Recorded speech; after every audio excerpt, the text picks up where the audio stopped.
Hey everyone, it's Miss Ashley. So today we're continuing our functional daily living skills morning routine series where we're kind of working on how we can work language into what we're already doing every day. And so I'm in my kitchen.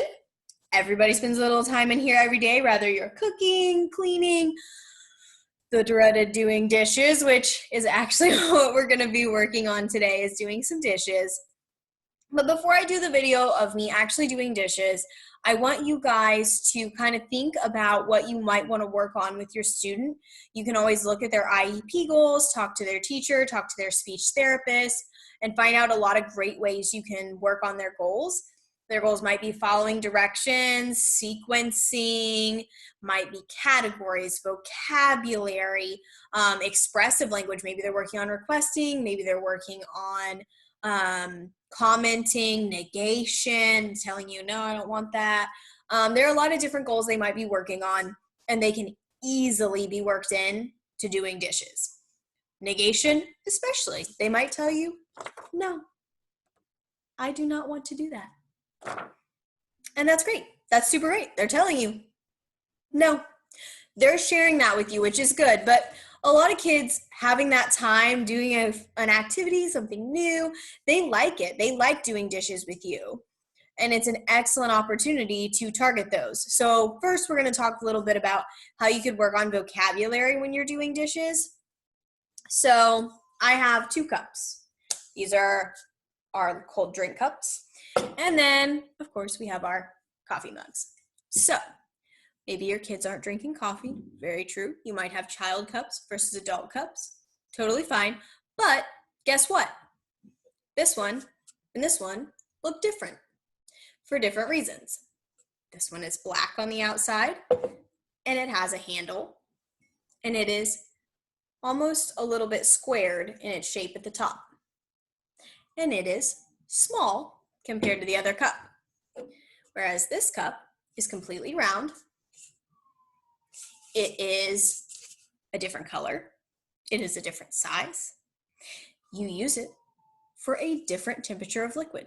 This is cold drinks, hot drinks. So when they're doing dishes, guess what? All of those things are super great ways to target describing. You could say, okay, I'm finished washing our cold drink cup, or I'm finished washing the big cup. Can you put the big cup away? Put them both in front of them. Let them pick the big cup. That receptively shows you they know the difference. Or if you're working on receptive, you could say, okay, I'm finished washing the blank cup. Or you could have them, okay, let's look at this cup. It's different than this one, right? Why are they different? What do we use them for? That's talking about function. Where do they go? Does one go in one cabinet? Maybe you can see my Keurig back there. Maybe one goes with the Keurig. Maybe one is a mommy daddy cup and one is a kid cup. All super awesome targets just using dishes. And those are things, if you're planning ahead before you're doing the dishes, it's going to help you have a better idea. Another thing you can do is you have a spoon, a fork, and a knife. And you can talk about how they're different or even how they're the same. What do you use them for? Oh, their function. We use them to eat. What things might we eat with a spoon? Can we eat spaghetti with a spoon? No. But something I really like, I can eat with a spoon, and I can get it in the freezer. We eat it for dessert. Right now, we have chocolate chip cookie dough. And then wait. Or give them one of those cues. See what they come up with, and wait. That wait time is really, really important because they need time to process and give them time to respond. If you're just firing questions at them and they're not responding, you're probably not giving them enough time to respond. If after about 10 seconds they don't respond, give them another cue. Maybe give them 2 options. Maybe take them to the freezer and let them look. And that will help them come up with, oh, I'm talking about ice cream. And then they might say, oh, I love ice cream, and it might just bring out even more and more and more language. They might say, hey, I want some ice cream. And that's on you. If you were ready for them to have ice cream, maybe use ice cream. Maybe if you weren't planning on allowing them to have ice cream, maybe pick something like soup, something they might not be quite as excited to eat right then. You can also have them sort them. Okay, which one is sharp? Which one is pointy?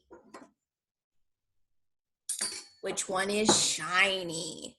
Oh, they're all shiny.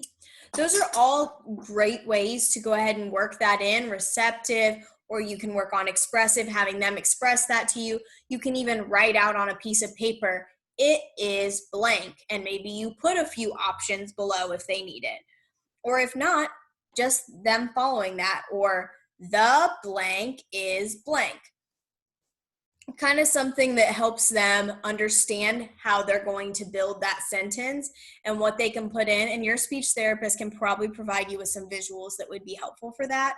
And there are a lot of free ones online on Teachers Pay Teachers. And then you also have bowls and plates. So consider this one, again, big, small, big, small. And when you're talking about it, you could talk about how one is round, one is pointy, things go in, things go on. That's a great opportunity to teach some of those spatial concepts. So prepositions in, on, out, under. Or another way that we talked about it is we could talk about categories. So we could do things that we can put food or drinks in versus things that we cannot put food or drinks in. You can't put them in a plate. You can't put them in a fork or a knife. Or you could talk about, okay, categories, what things are red versus what things are not, or what things are blue, what things are round, what things are pointy versus what things are not pointy. Having them sort them into 2, or what things go in the cabinet, what things go in a drawer. All of those things are categories, and they teach them more about that vocabulary. Any given vocabulary word, there's so much information behind it, how it looks, what it does, what it's made out of, where it goes. All of those things teach them more and more and more about those vocabulary words, and the more points they can put on each word, the more they understand it and the more likely they're going to be to use it. And another way is if they are working on expanding their utterances. So basically, if they're giving you one word, like you pick these up, they say cup. Great, they said cup.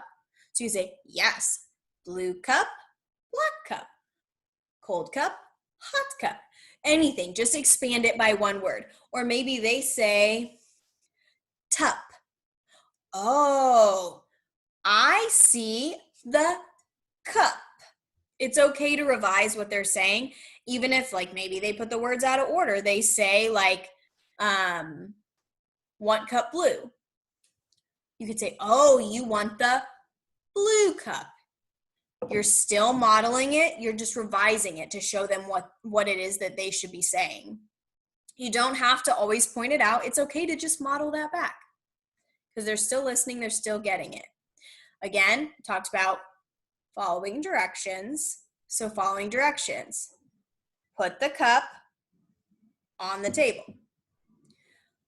Put the blue cup in the cabinet. Anything you add like that, blue, big, round, that's adding another layer to your direction. So it's going to make it just a little bit more difficult because they can't just pick up any cup. You're looking for a specific cup. Or you could, if you're telling them, put the blue cup in the drawer on the left. That's going to be harder than put the cup in a drawer or put the cup in a cabinet. Giving that just a little bit extra is going to make it harder. Or before you put away the black cup, put away the blue cup. Or put the blue cup beside the black cup. All of those are great ways that you can work on not only their concepts and vocabulary, but you're working on following directions. You can even do 2 steps. Put away the spoon and then put the cup in the cabinet or something like that. Those are great ways to do directions.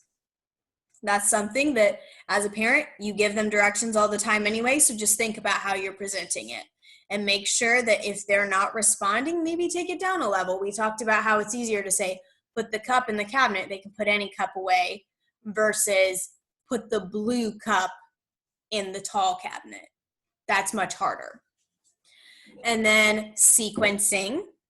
So if they're doing the dishes and you're washing them, sequencing is, okay, first we need to get all of our cups and put them in the sink.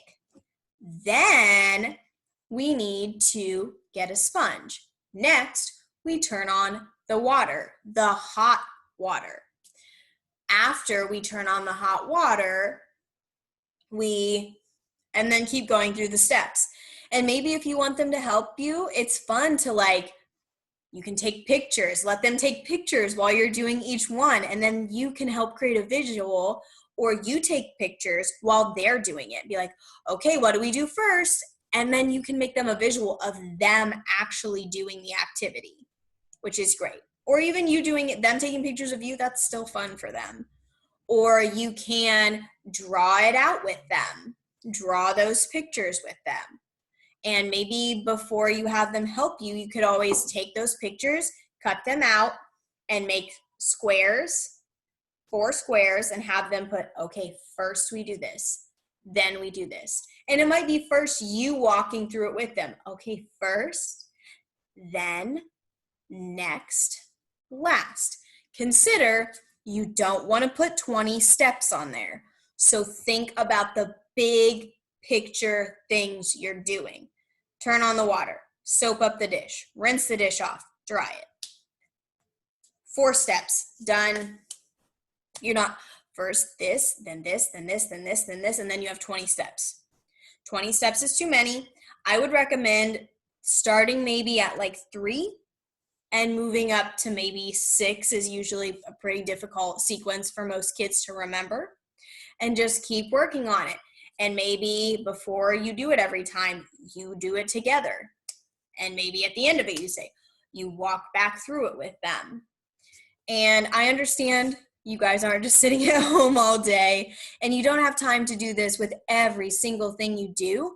But even if you just do one small activity like this a day, it is going to be huge. And maybe, like I said, you can target different things, target something different every day.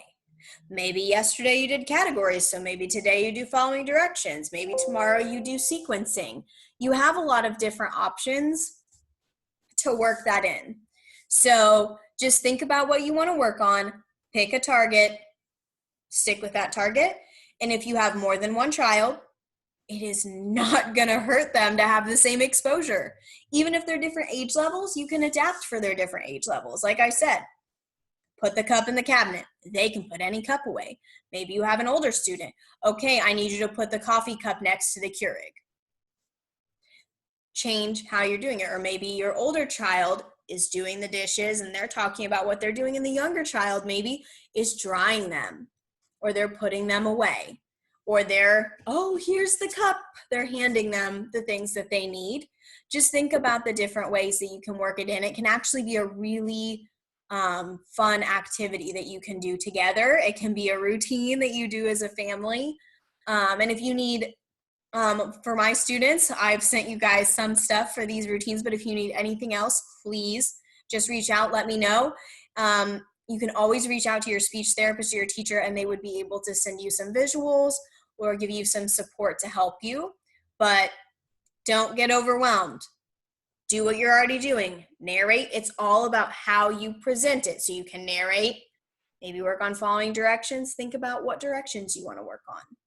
Think about what your child is able to do.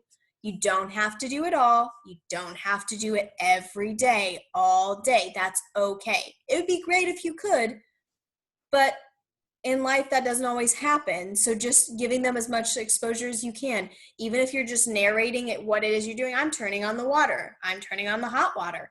I'm washing the dish. I'm drying the dish. I'm drying the blue cup. Those are great ways to give them exposure to what they need. And if you want to use the core board, you can. I understand it's a little harder since you're going to have wet hands, but if you have it laminated, it'll wipe off. But I understand it's very hard to pick it up and keep it going, keep it going. Sometimes just tape it. Like for me, my window is above my sink. Just tape it to the window and model it as you go if they're standing there with you. Then it's right in front of you. You don't have to worry about picking it up and moving it around. As always, guys, stay safe. I hope this video helps. And if you have any questions, just let me know. Have a great day, everybody.